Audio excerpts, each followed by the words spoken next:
Hello friends, வணக்கம். விடியலிலிருந்து இன்றைக்கி நம்ம பார்க்க போகிறது எல்லாமே வீட்டில் இருக்கிற இன்க்ரீடியன்ஸை வச்சு சும்மா சிம்பிளாக டேஸ்டியாக சாஃப்டாக ஸ்பான்ச்சியாக இருக்குங்க.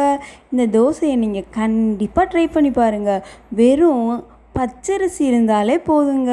அது உளுந்தே தேவையில்லை நாலும் சரி, மாவரிசினாலும் சரி, இல்லாட்டினா ரேஷனில் போடுவாங்க பாருங்கள், அந்த அரிசினாலும் சரிங்க.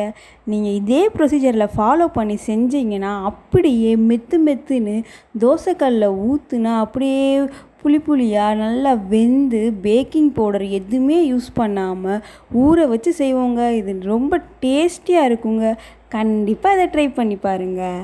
இது போல் புதுமையான ரெசிபி நம்ம சேனலில் அப்லோட் பண்ணிக்கிட்டே இருக்கோம். அதனால் லைக் பண்ணுங்கள், ஷேர் பண்ணுங்கள், சப்ஸ்கிரைப் பண்ணுங்கள். வாங்க வீடியோக்குள்ளே போகலாம். நான் 100 கிராம் பிடிக்கிற மாதிரி மெஷர்மெண்ட் கப்பில் ஒரு 4 கப் பச்சரிசி சேர்த்துக்கிறேன். இது 4 கப்புனா ஒரு 15 தோசையிலேருந்து 20 தோசை வரும். ஒரு மீடியம் ஃபேமிலிக்கு கரெக்டாக இருக்கும். நீங்கள் ஊற்றுற சைஸை பொறுத்து நான் ரொம்ப தின்னாக ஊற்றிருப்பேன். அதனால அடுத்து 4 கப் பச்சரிசிக்கு 3 இதே ஸ்பூனால் வெந்தயம் சேர்த்துக்கோங்க. வெந்தயம் சேர்த்து நல்லா கழுவி ஒரு 4 மணி நேரம் ஊற வச்சுக்கோங்க. 4 மணி நேரம் ஊறின பிறகு அரை மணி நேரத்துக்கு முன்னாடி இதே கப்பில் 1 கப் அவல் எடுத்து அதை அரை மணி நேரம் ஊற வச்சுக்கோங்க. இப்போ இதிலையே 3/4 டம்ளர் நறுக்கி வச்சுருக்கோம் பார்த்தீங்களா தேங்காய். நான் பல்லாக நறுக்கி வச்சுருக்கேன். நீங்கள் அது துருவி போட்டாலும் ஓகே. 3/4 டம்ளர் போட்டுட்டு நம்ம அவலை போட்டு லைட்டாக சுற்றிட்டு அடுத்து அரிசி கழுவி வச்சு ஊறின அரிசி இருக்குது பார்த்தீங்களா, அதையும் நல்லா மிக்சியில் 2 தடவை நைஸாக அரைச்சிட்டு எப்பயும் போல் மிக்சியில் நல்லா இருந்த மாவை எடுத்து ஊற்றி கொஞ்சோண்டு தண்ணி எடுத்து அதிலேருந்து கழுவி ஊற்றிட்டு தேவையான அளவு கல்லுப்பு நைட்டே போட்டு நல்லா கிளறி வச்சு ஒரு 8 மணி நேரம் நல்லா புளிக்க வச்சிங்கன்னு வச்சுக்கோங்க. பேக்கிங் பவுடர் எதுவுமே தேவையில்லைங்க. அப்படியே பொஸ்ஸுன்னு அதுவே பொங்கி வந்திருக்குங்க. இப்போ பாருங்கள், நான் மார்னிங் எடுத்து காமிக்கிறேன். எப்படி நம்ம லிக்யூடாக அரைச்சது எவ்வளோ கட்டியாக இருக்குது பார்த்தீங்களா. இது மாதிரி நல்லா கட்டியாக இருக்குங்க.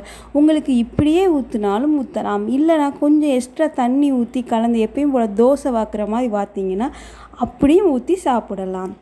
இது போல் நல்லா தோசைகளை நல்லா சூடு பண்ணிவிட்டு அதில் எண்ணெய் தடவி நல்லா ஹை ஃப்ளேமில் வச்சுட்டு நல்லா சுட்டோன்னு லோ ஃப்ளேமில் வச்சுட்டு இப்படி ஊற்றுனீங்கன்னா நம்மளோட ஸ்பான்ச்சி தோசை தயார். உளுந்தம்பருப்பு எதுவுமே தேவையில்லைங்க. சிம்பிளாக டேஸ்டியாக இருக்குங்க. கண்டிப்பாக ட்ரை பண்ணி பாருங்கள். இப்படியே நீங்கள் மீடியம் ஃப்ளேம்லேயே வச்சு வேக வச்சா 1 சைடே நீங்கள் வேக வைக்கலாம். இல்லை டபுள் சைடில் எப்பயும் போல் நார்மல் தோசை நான் ஊற்றிருக்கேன் பாருங்கள், அது மாதிரி வேக வைக்கலாம். இது 2-3 நிமிஷம் வெந்த பிறகு அப்படியே பொறுமையாக திருப்பி போட்டு அதை 1 நிமிஷம் வேக வச்சு எடுத்திங்கன்னா நம்மளோட உளுந்தம்பருப்பு சேர்க்காத ஸ்பான்ச்சியான தோசை ரெடி.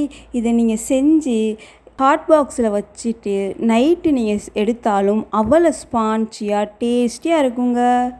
இதை செய்து பார்த்துட்டு எப்படி வந்துச்சுன்னு கமெண்ட் பாக்ஸில் கமெண்ட் பண்ணுங்கள். நன்றி. அடுத்த வீடியோவில் பார்ப்போம். பாய்.